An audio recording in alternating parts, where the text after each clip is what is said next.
నిలిచితివి ఉన్నతమైన ప్రేమతో మనసున్న మహిమగా నిలిచితివి కరుణా సాగర యేసయ్యా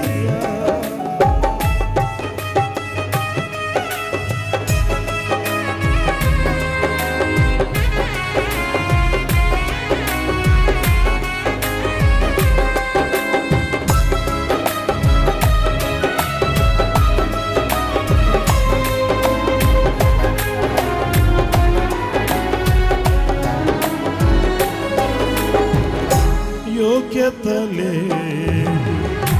పాత్రను నేను శాశ్వత ప్రేమతో నింపితివి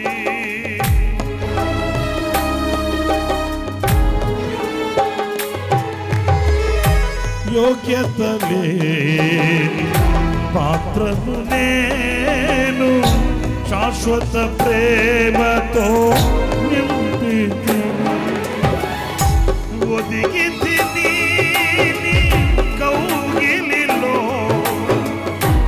ఓదార్చితివి వాక్యముతో ఒదిగితిని కౌగిలిలో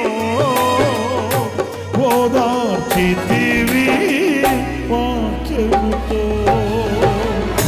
కరుణా సాగర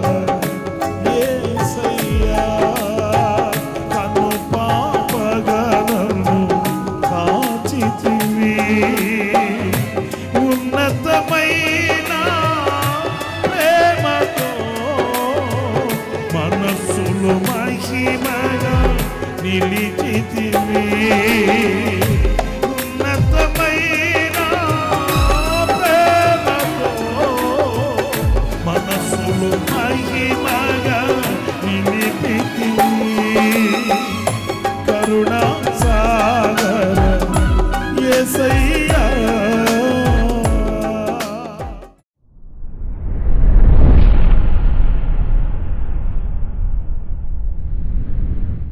ప్రైజ్ ది లార్డ్. ప్రభు అయిన యేసుక్రీస్తు ప్రశస్త నామంలో మీ అందరికీ మా హోసన్న మినిస్ట్రీస్ తరపున హృదయపూర్వకమైన వందనాలు తెలియపరుస్తున్నాను. ప్రభు మిమ్మల్ని ఆశీర్వదించి దీవించునుగాక. ప్రియులారా, మరి మనం ప్రభు సన్నిధిలో సజీవులుగా నిలిచి దేవుని వాక్యాన్ని ధ్యానించుకునే ఈ చక్కటి అవకాశాన్ని, ఆశీర్వాదాన్ని ప్రభు మనకు అనుగ్రహించాడు. ఎంతైనా కూడా మన ధన్యులం, భాగ్యవంతులం. దేవుడు మనల్ని అనుక్షణం కనుపాప వలె కాచి కాపాడుతూ ఆయన బలమైన రెక్కల నీడలో మనల్ని దాచి భద్రపరిచి ప్రభు మనకు అన్ని విషయాలలో మంచి కాపరిగా ఉండి నడిపించుచున్నందుచేత ఏ కొదువ లేకుండా, ఏ లేమీ లేకుండా దీవెనకరంగా, ఆశీర్వాదకరంగా ఈరోజున మనం సజీవులుగా నిలిచి ఉన్నామని చెప్పడంలో ఎలాంటి సందేహమేమీ కూడా లేదు. మరి ఎంత కృపనిచ్చిన తండ్రికి మహిమ, ఘనత, ప్రభావములు కలుగునుగాక. ఈ పూట పరిశుద్ధ గ్రంథంలో నుంచి మనం చాలాసార్లు చదువుకుంటున్న యెషయా గ్రంథంలోని 41వ అధ్యాయం 14వ వాక్యాన్ని మరొకసారి నేను మీకు చదివి వినిపిస్తాను. పురుగు వంటి యాకోబు, స్వల్పజనమగు ఇశ్రాయేలు, భయపడకుడి, నేను నీకు సహాయము చేయుచున్నాను అని యెహోవా సెలవిచ్చుచున్నాడు. నీ విమోచకుడు ఇశ్రాయేలు పరిశుద్ధ దేవుడే. చూడండి, వాక్యంలో నీ విమోచకుడు ఇశ్రాయేలు పరిశుద్ధ దేవుడే అనే మాట మనం చాలాసార్లు చదువుతూ ఉంటాము. అంటే మనల్ని విమోచించువాడు, దేనిలో నుండైనా విమోచిస్తాడు. ఆయన విమోచించుటకు శక్తిగల దేవుడు, సామర్థ్యత గల దేవుడు, బలవంతుడైన వాడు మనం ఆరాధించే మన ప్రభు అయిన యేసుక్రీస్తు. ఒకవేళ మనకు ఎవరైనా సహాయం చేయడానికి మనకు హక్కున ఎవరైనా నిలిస్తే వాళ్ళు మనకంటే బలహీనులైనప్పుడు మనకి ఎలా వారి వలన విడుదల కలుగుతుంది, మేలు కలుగుతుంది, సహాయం కలుగుతుంది, ఇది మనం ఆలోచించవలసిన విషయం. మనకంటే జ్ఞానం లేని వ్యక్తి, మనకంటే సామర్థ్యత లేని వ్యక్తి, మనకంటే దేనికి పనికిరాని వ్యక్తి మన ఎదుట నిలిచి అతడు ఈ మాట చెప్తే మనకు విశ్వాసం కలగదు. కానీ ఈ మాట చెప్తున్న సర్వశక్తి గల దేవుడు ఎవరు అనంటే మాటతో శూన్యములు సృష్టిని కలిగించిన వాడు. ఆయన సమస్త కార్యములను ఆయన నోటి మాటతోనే కలుగు చేసిన బలవంతుడైన దేవుడు సృష్టిస్తాడు అనే మాట చాలా మరి బలమైనది, చాలా లోతైన మాట అండి. ఎందుకంటే సృష్టించడం అన్నప్పుడు అక్కడ ఏమీ ఉండదు, లేని చోట ఆయన సృష్టిస్తాడు, ఆయన కలుగు చేస్తాడు. అంత బలమైన పరాక్రమశాలి మనం ఆరాధించుచున్న మన ప్రభువు అన్నప్పుడు ఇక్కడ ఈ వాక్యంలో నిన్ను విమోచించు నీ విమోచకుడు ఇశ్రాయేలు పరిశుద్ధ దేవుడు, ఆయన నిన్ను తప్పక విమోచిస్తాడు అనేది వాక్యం చెప్తున్న సత్యం.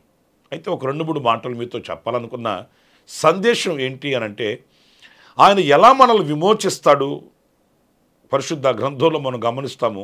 ఒక చక్కటి మాట చూడండి. పరిశుద్ధుడైన పౌలు తన నిజ కుమారుడైన తిమోతికి వ్రాసిన 2వ పత్రిక 4వ అధ్యాయం 17వ వాక్యంలో చక్కటి మాట మనకు కనిపిస్తుంది. ఆ మాట నేను చదువుతాను, వినండి. అయితే నా ద్వారా సువార్త పూర్ణముగా ప్రకటింపబడు నిమిత్తము అన్యజనులందరూ దాని విను నిమిత్తము ప్రభువు నా ప్రక్కన నిలిచి నన్ను బలపరిచెను గనుక నేను సింహము నోటు నుండి తప్పింపబడి తిని లేక విమోచింపబడి తిని. పురిలారా చూడండి వాక్య భాగంలో, సింహముల నోటు నుండి నేను విమోచింపబడి తిని, నేను తప్పింపబడి తిని అంటున్న ఈ అనుభవంలో మనం గుర్తించవలసింది, ఎలా తప్పింపబడ్డాడు, ఎలా తప్పించాడు ఆయన అంటే, ప్రభువు నా ప్రక్కన నిలిచి. అంటే ఈ వాక్య భాగంలో మనం గమనించాల్సింది, ఆయన మనల్ని విమోచిస్తాడు. ఎలా అనంటే ఆయనే మన ప్రక్కన నిలిచి మనల్ని విమోచిస్తాడు. నిజమే నా ప్రియ సహోదరులారా, మనం ఆరాధించే మన దేవుడు ఎప్పుడు మనకు దూరాన ఉండేవాడు కాదండి. మనల్ని కన్నవాళ్ళు, కొన్నవాళ్ళు, ఉన్నవాళ్ళు, ఆప్తులైన వాళ్ళు, స్నేహితులైన వాళ్ళు, శ్రేయోభిలాషులైన వాళ్ళు కొన్ని సందర్భాలలో మనల్ని విడిచిపెట్టి వెళ్ళిపోవచ్చు. ఆపద కలిగిన నాడు మనకు మరుగైపోవచ్చు, వాళ్ళు ముఖం చాటు వేసుకోవచ్చు, మనం వారికి ఒకవేళ భారంగా అనిపించవచ్చు. కానీ మన ప్రభు ఎప్పుడు కూడా మనకు దూరాన ఉండేవాడు కాదండి. ఇంకా శక్తి కలిగిన లేఖనాలు మనం చదువుతామండి. నిజముగా మొరపెట్టువానికి ఆయన సమీపముగా ఉంటాడని, ఆయనకు మొరపెడితే ఆయన ఉత్తరం ఇస్తానని పరిశుద్ధ లేఖనాల్లో మనం చదువుతున్నప్పుడు మన దేవునికి మనకున్న ఆ అనుబంధం ఎలాంటిది అనేది ఆశ్చర్యాన్ని కలిగిస్తుంది, ఆనందాన్ని పుట్టిస్తుంది. ఎక్కడో దూరాన నిలబడి ఆయన మనకు సమాధానం ఇవ్వడం కాదు, కానీ మన ప్రక్కనే నిలిచి, పరిశుద్ధుడైన పౌలు నా అనుభవాన్ని అనుభవించాడు కనుక ఆయనకు సాక్షిగా చెప్తున్నాడు, ప్రభు నా ప్రక్కన నిలిచి. మరి పరిశుద్ధుడైన పౌలు ప్రక్కన నిలిచి మరి పౌలును విమోచించిన దేవుడు, రక్షించిన దేవుడు, తప్పించిన దేవుడు, మనకు కూడా ఆయన ప్రక్కన నిలిచి మనల్ని విమోచించు దేవుడు. ఆయనే మన ప్రక్కన ఉంటే, ఆయనే మన ముందుంటే, ఆయనే మనకు తోడుంటే మనకు భయం ఏంటి, మనకు బాధ ఏంటి, మనకు అధైర్యం ఏంటి, మనకు కన్నీళ్ళేంటి? ఆయన మనకు తోడుగా ఉండాలి, ఆయన మనకు ముందుగా ఉండాలి, ఆయన మన ప్రక్కన ఉండాలి. ఆనాడు మనం వేసే ప్రతి అడుగు కూడా కృపాసహితంగా మార్చబడుతుంది, దీవెనకరంగా తీర్చిదిద్దబడుతుంది. అది ఫలవంతమైనటువంటి అనుభవాలలోనికి మనల్ని తీసుకుని వెళుతుంది ఆయన మనకు తోడుగా ఉంటే. లేఖనాల్లో మనం చాలా లేఖనాలు చదువుతామండి. ఆయన తోడుగా ఉన్నప్పుడు, ఆయన ప్రక్కన ఉన్నప్పుడు కలిగే విజయాలు కానివ్వండి, ఆశీర్వాదకరమైన అనుభవాలు కానివ్వండి, కోకోలలుగా మనకు కనిపిస్తాయి. అందుచేత నా ప్రియ సహోదరులారా, ఒకవేళ ఏ ఇబ్బందుల్లో, ఏ ఇరుకులలో, ఏ కష్ట నష్టాలలో మీరు ఉన్నప్పటికీ కూడా దేవుని వాక్యం ఈరోజు నీతో చెప్తున్న మాట ఏంటంటే, ఆయన నీ ప్రక్కన నిలిచి ఆయన నిన్ను విమోచిస్తాడు. నిన్ను అలుముకొని ఉన్న చీకట్లో నుంచి, నిన్ను అలుముకొని ఉన్న కష్టాల కడలిలో నుంచి, నిన్ను మేఘము వలె అలుముకొని ఉన్న ఆ శత్రు భయాలలో నుంచి నిశ్చయంగా నా దేవుడు నీకు ప్రక్కన నిలిచి తోడుగా ఉండి ఆయన నిన్ను విడిపిస్తాడనే విషయాన్ని మనం గుర్తించాలి. లేఖనాల్లో మనం పలుమార్లు ధ్యానించుకుంటుంటాము. షడ్రక్, మెషక్, అబేద్నెగోలు అనే యవనస్తులను తీసుకుని వెళ్ళి 7 అంతలు అగ్నిని అధికం చేసి వారిని ఆ అగ్నిలో వేసినప్పుడు రాజు వాళ్ళను చూడగా వాళ్ళతో ఇంకొక వ్యక్తి ఉన్నాడు. ఎంత ఆశ్చర్యమైన సంగతో చూడండి, ఎంత శక్తి కలిగిన చరిత్ర మీరు చూడండి. వారితో కూడా ఆయన ప్రక్కన ఉన్నాడు. రాజుగారికి ఆశ్చర్యం కలిగింది. మీరు 3 వేశారా, 4 వేశారా? లేదండి 3 వేశాం. షడ్రకు, మెషకు, అబేద్నెగోలు అనే వారిని. మరి ఆ 4వ వ్యక్తి ఎవరు? వారి ప్రక్కన నిలిచే వారిని విడిపించడానికి దిగివచ్చిన విమోచకుడు ఇశ్రాయేలు పరిశుద్ధ దేవుడు. మరి ఈ చరిత్రలు చదువుకొని మురిసిపోవడానికి కాదు, అనుభవించి ఆనందిస్తూ ప్రభు కొరకై కృతజ్ఞత స్తుతి చెల్లించడానికి అనే విషయాన్ని మనం ఏనాడు కూడా మర్చిపోకూడదండి. కనుక ఏ స్థితిగతుల మధ్యలో నుండి అయినా ఆయన మనకు ప్రక్కన నుండి మనల్ని విమోచించి విమోచకుడు అనేది ఈ వాక్యం మనకు నేర్పుతున్న పాఠం. మరొక విషయాన్ని కూడా నేను మీకు జ్ఞాపకం చేస్తాను. అదేంటంటే గలతీ పత్రిక 1వ అధ్యాయం 4వ వాక్యంలోని మాటలు నేను చదువుతానండి. మన తండ్రి అయిన దేవుని చిత్త ప్రకారము క్రీస్తు మనలను ప్రస్తుతపు దుష్టకాలములో నుండి విమోచింపవలెనని మన పాపముల నిమిత్తం తన్ను తాను అప్పగించుకొనెను. ప్రియులారా చూడండి, ఆయన మనల్ని విమోచింప నిమిత్తము తన్ను తాను అప్పగించుకున్నాడంట. అంటే ఆయన మనల్ని ఎలా విమోచిస్తాడు అనంటే తనను తాను అప్పగించుకొని మనల్ని విమోచిస్తాడు, విమోచించాడు కూడాను. మన దేవుడు ఏదో మాట చెప్పి పంపించడం కాదు, ఆయన మనల్ని విమోచించు నిమిత్తమై తనను తాను అప్పగించుకున్నాడట. నా ప్రియ సహోదరులారా, ఈ లోకంలో మనం ఎవరిని ఆయనతో పోల్చగలము, ఎవరితో ఆయనను సమము చేయగలము? ఈ గాఢమైన, ఈ నిగూఢమైన ఈ ప్రేమ ఎవరు మన ఎడలో చూపించగలరు? ఎవరు చూపిస్తారు? మీరు ఆలోచించండి. తనను తాను అప్పగించుకొని అనే మాట మనం కొలత వేయలేమండి, కొలత వేయలేము. అంటే తాను మనల్ని ఎంత ప్రేమించాడు, ఆయన మనల్ని ఎంత ప్రేమించబట్టి తనను తాను అప్పగించుకున్నాడు. దివిటీలతోనూ దీపాలతోనూ ఆయుధాలతోనూ గెత్సేమనే తోటలోకి సైనికులు వచ్చేశారు. కానీ ఆనాడు ఆయన వాళ్ళని దాటుకొని తప్పించుకుని వెళ్ళిపోలేదు. ఆయనకు ఆయనగా వారికి ఎదురుపడి మీరు ఎవరిని వెతుకుతున్నారు అన్నప్పుడు వాళ్ళు అమాయకంగా చెప్పారండి, మేము నజరేయుడైన యేసుని వెతుకుతున్నామండి, నజరేయుడైన యేసుని. ఎందుకంటే యేసు అనే పేరు కలిగిన వాళ్ళు ఇంకా చాలామంది ఉన్నారు. అంచేత వాళ్ళు పర్టికులర్గా నజరేయుడు అనే పిలువబడే ఆ యేసుని మేము వెతుకుతున్నాం అన్నప్పుడు ఆయన అన్నాడు, ఆ యేసుని నేనే. చూడండి, ఆయన తప్పించుకోవడానికి రాలేదు, తనను తాను అప్పగించుకున్నాడు. ఆ యేసుని నేనే అన్నప్పుడు వాళ్ళు కంగు తిన్నారు. మన ప్రభు అయిన యేసుక్రీస్తు మనందరి పాప పరిహారార్థమై, మనందరి విమోచనార్థమై ఆయన తనను తానే అప్పగించుకున్నాడు, సమర్పించుకున్నాడు. ఒక్క ప్రశ్న ఇక్కడ మనం వేసుకోవాలి. అదేంటంటే, మన కొరకై ఆయన తమ్మును తాము అప్పగించుకుంటే మరి మనం ప్రభు కొరకై మనలను మనం ప్రభుకు అప్పగించుకోగలుగుతున్నామా? కొందరు అమాయకంగా అంటుంటారు, నా పిల్లల కొరకు బ్రతుకుతున్నానండి అంటారు. లేకపోతే వాళ్ళని ప్రేమించే వాళ్ళు ఉంటారు కదా, వాళ్ళ కొరకు బ్రతుకుతున్నానండి అంటారు. కానీ కష్ట నష్టాలు వచ్చినా, వ్యాధి బాధలు వచ్చినా, నిందలు అవమానాలే తొలిచివేసినా నేను ప్రభు కొరకు బ్రతుకుతున్నానండి అనేవాళ్ళు ఎంతమంది కనిపిస్తారు? నేను ప్రభు కొరకు జీవిస్తున్నానండి,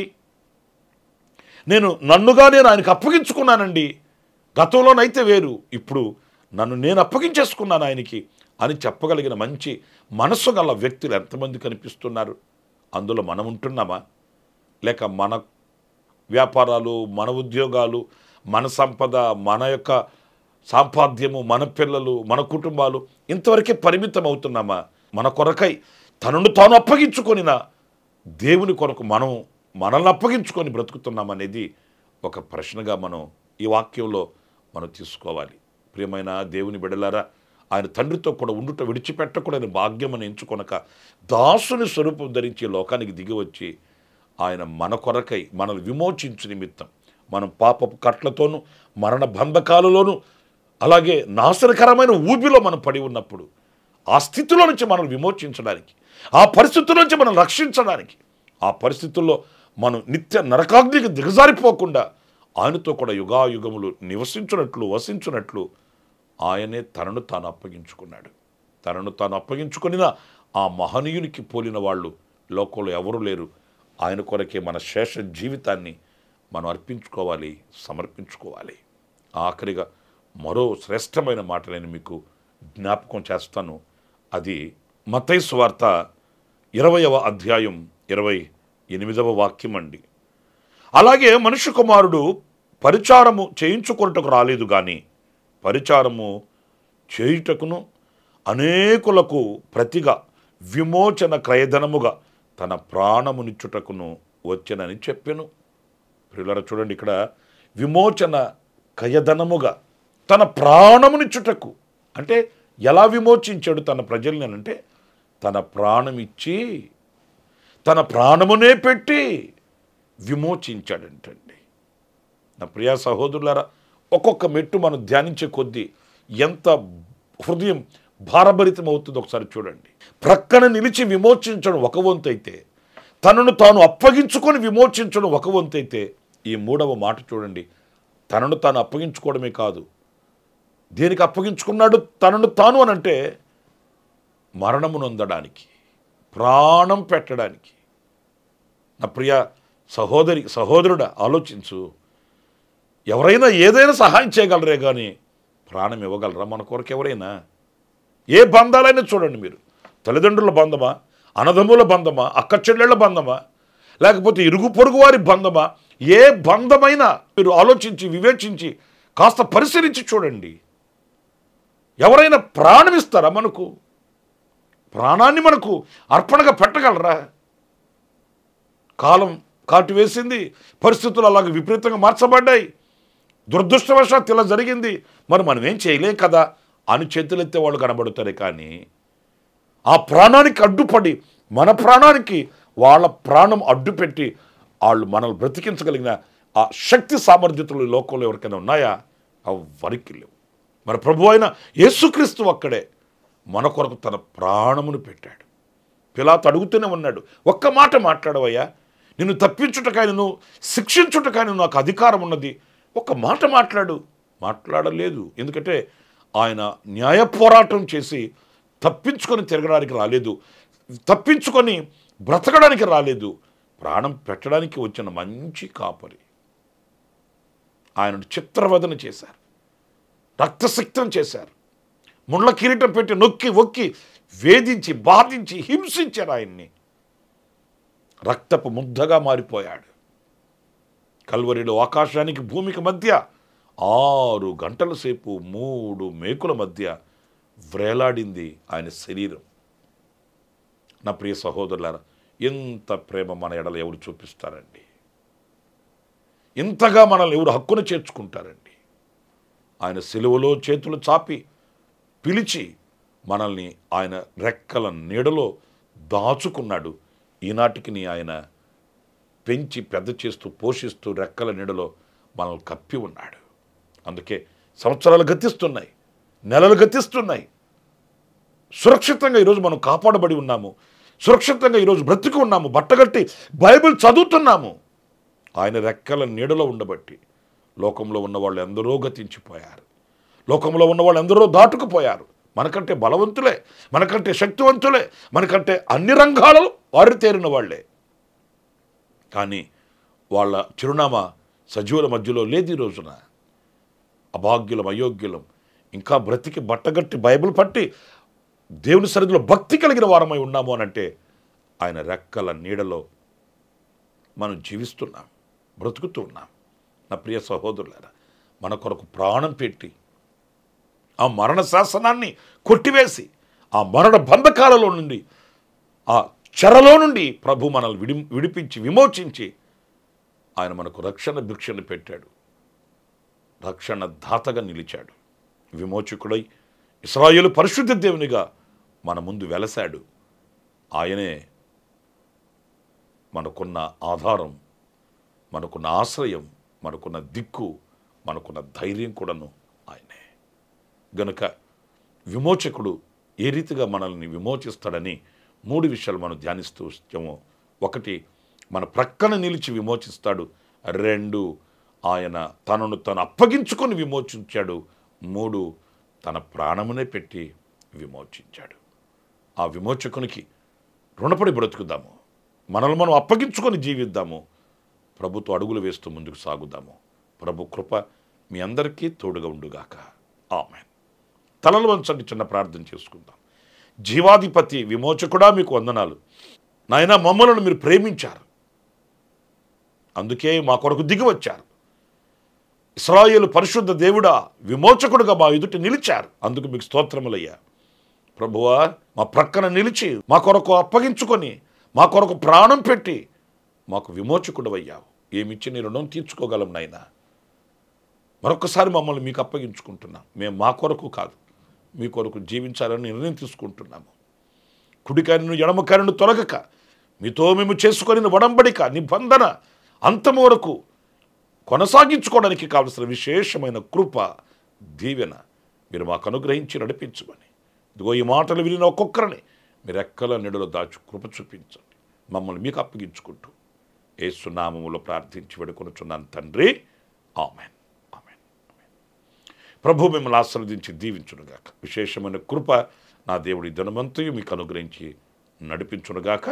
ఆమేన్. ప్రతిదినము ఈ అనుదిన కృపాను సందేశముల కొరకు, ఇంకా మరిన్ని ఆత్మ సంబంధమైన సందేశాల కొరకు ఈ మా యూట్యూబ్ ఛానల్ ను సబ్స్క్రైబ్ చేసుకోండి. Pastor Ramesh hosanna ministries.